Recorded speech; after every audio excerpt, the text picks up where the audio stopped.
In case you've been in a coma or maybe you're just overwhelmed with all the news about how the apocalypse is going these days, last week thousands of alt-right fascists, white supremacist Donald Trump supporters stormed the United States Capitol armed with guns, flags and fire extinguishers used to beat a cop to death, and tasers. Social media is tricky in big, scary events like this, where people desperately crave information that they can't really get from the mainstream news. It happens with destructive earthquakes and hurricanes and terrorist attacks, and it happened last week. People hit social media, they see some information that's interesting or they think crucial, and they share it, often without stopping to consider whether or not that information is true. Because sometimes people post information that they think is correct, but it isn't. And at other times, people post knowingly false information in order to get attention, to get laughs, or just specifically to screw people over because they're assholes. And that can be dangerous, like in the case of natural disasters, when people are using social media to share important information about where people can find refuge or supplies. That's why in currently ongoing crises, I try not to retweet or otherwise share information that hasn't been verified. Like, Nazis are breaking into the United States Capitol, as they have been promising to do for weeks. And as you can clearly see on these TV news channels, that's verified information, and I don't mind sharing it. But there are a lot of other on the ground reports that you don't necessarily know are true until there's some sort of corroboration. And I encourage you to do the same thing, to not share information that's not been verified, as hard as that can be. It's difficult to sit at home and see all of these updates happening from people who claim to be on the ground and to not help spread the word, especially when they're saying particularly important or interesting things. Things like, I don't know, a man just died of a heart attack after he repeatedly accidentally tased himself in the testicles. And yeah, that's what we're going to talk about today. Kevin Greeson was a Trump fanatic and extremist who loved guns. He posted on social media about how he wanted Nancy Pelosi to get COVID and die. He encouraged other alt-right extremists to, quote, take this fucking country back, load your guns and take to the streets. He regularly begged Donald Trump on Twitter to send in the army to stop Black Lives Matter protesters. He replied to a story about a woman who was shot while protesting, "Don't be out after curfew, the simple things in life some folks really struggle with." So it's deeply ironic that Greeson showed up in D.C. last week as part of a mob attempting to violently break into the U.S. Capitol in order to arrest and possibly murder representatives, but he experienced a massive heart attack that killed him instantly. Before I go any further, let me say that Greeson did not deserve to die. I personally don't think anyone deserves to die. I'm a humanist. I think that all humans deserve life and health and education and rehabilitation. But I'm also a realist who feels that we should all appreciate the fact that we all die one day and to find humor in our lives and our deaths. And I find intense satisfaction in irony. The fact that a man brandished assault rifles and told his fellow white supremacists that he would be coming to D.C. with guns and ammo, only to be immediately killed by his own faulty heart. I mean, if you were to write this morality play, it would be criticized for being a little on the nose. Anyway, there's no dispute that Greeson died of a massive heart attack. What is in dispute is what may have led to that heart attack, whether or not he accidentally tased himself, and whether or not he accidentally tased himself in the balls. When I first heard that version of his death, I was skeptical. And spoiler alert, I am still skeptical. If a heart attack is on the nose, then ball tasing is somewhere up inside the sinus cavity.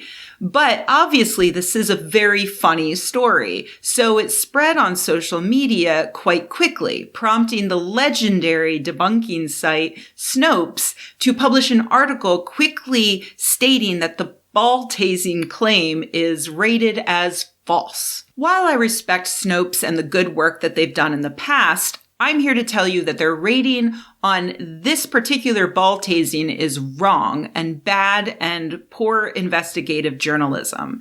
Does that mean I'm saying that Kevin Greeson did die via ball tasing? No. Let's go through this step by step. I promise there is something to learn here. When examining a subject like this, it's important to note where the burden of proof lies. Generally, the burden of proof lies with whoever is making the claim. Like if you say the earth is flat, it's not suddenly on me to prove that it's round. It's on you to show me your evidence that the earth is flat, and then I can counter that evidence. In the same way, a person who states that Kevin Greeson died from repeatedly tasing himself in the balls needs to be the one who presents evidence that that happened. No one else, including Snopes, needs to prove that it didn't happen. But once Snopes takes that on, they take on that burden of proof, and they come to the conclusion that the statement is false. Now they have made an assertion that should be backed up with evidence. I submit that Snopes has utterly failed to do so. So let's look at the evidence on each side. First, I saw the tasing led to a man's heart attack from journalist Talia Jane, who was on the ground in D.C. reporting on the insurrection. At 11 p.m. that evening, Jane tweeted, "Someone else died today at the Capitol. He tased himself on accident and had a heart attack." She cited 2 other people who were on the ground with her for confirmation. The next day, mainstream news started reporting on the people who had died other than Ashley Babbitt, who was the woman who was shot trying to force her way into the House chamber. We all knew about her the day of, but the other deaths didn't hit the mainstream news until the next day. The updated list of dead people included 2 men. One had died of a stroke, and the other, Greeson, had died of a heart attack. No mention of tasing in any of the mainstream reports, but one of the accounts Talia Jane originally tagged as being at the insurrection, Black House News, confirmed that Greeson had in fact tased himself, though they added can't confirm if it was in the balls or not. And that's it for the evidence of tasing.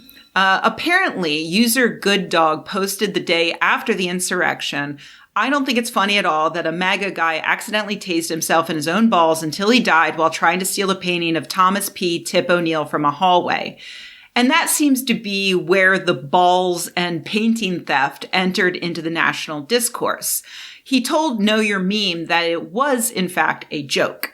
But the joke isn't that Greeson died of a heart attack or that Greeson tased himself. The joke is that he tased himself in the balls while stealing a painting.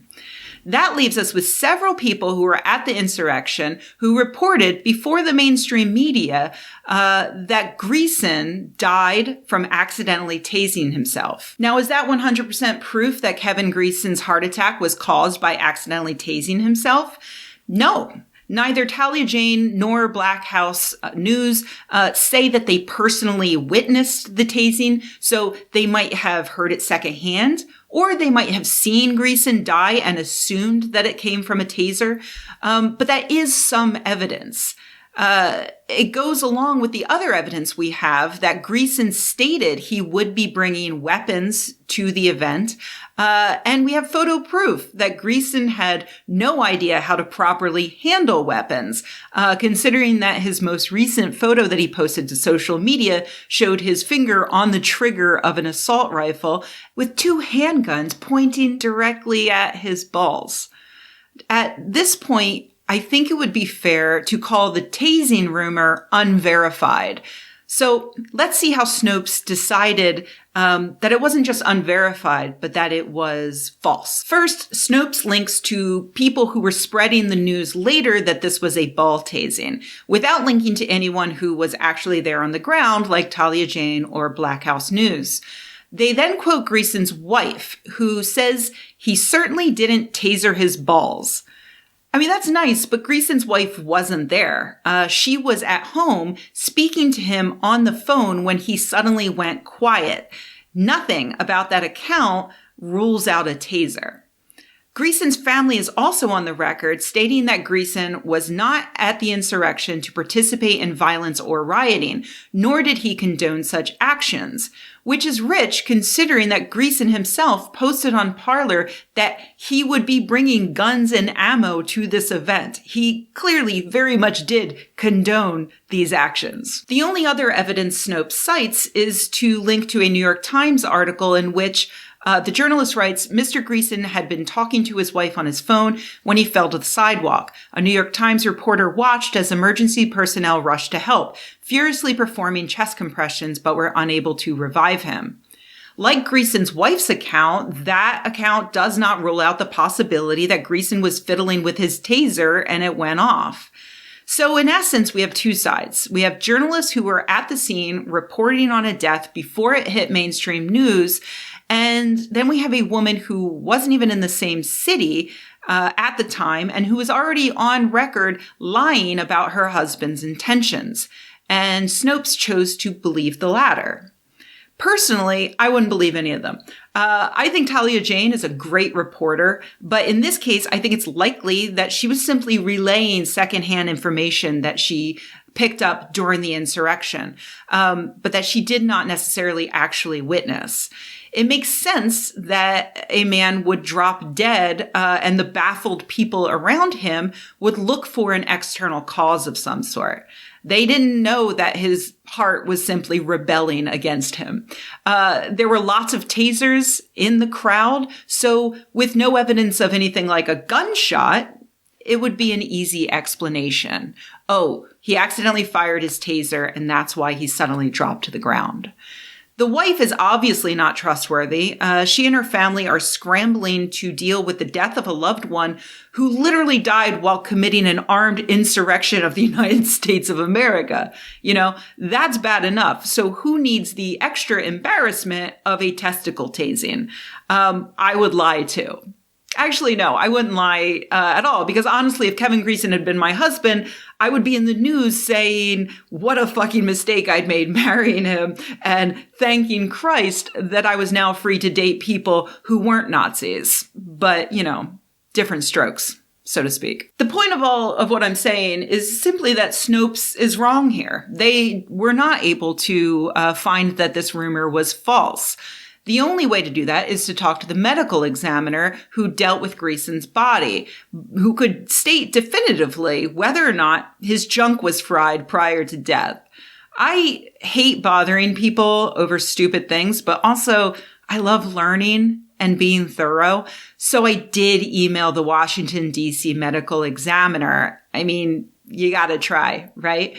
They very kindly responded. The Office of the Chief Medical Examiner will release the cause and manner of death when this information is available. So, okay, there you go. Hopefully, once they conclude their investigation, we can finally know the truth and put this very important matter to rest. In the meanwhile, please be safe. There's still a pandemic going on out there, so stay home. Do not plan any armed insurrections, at least not until you're vaccinated. And even then, please practice good trigger discipline.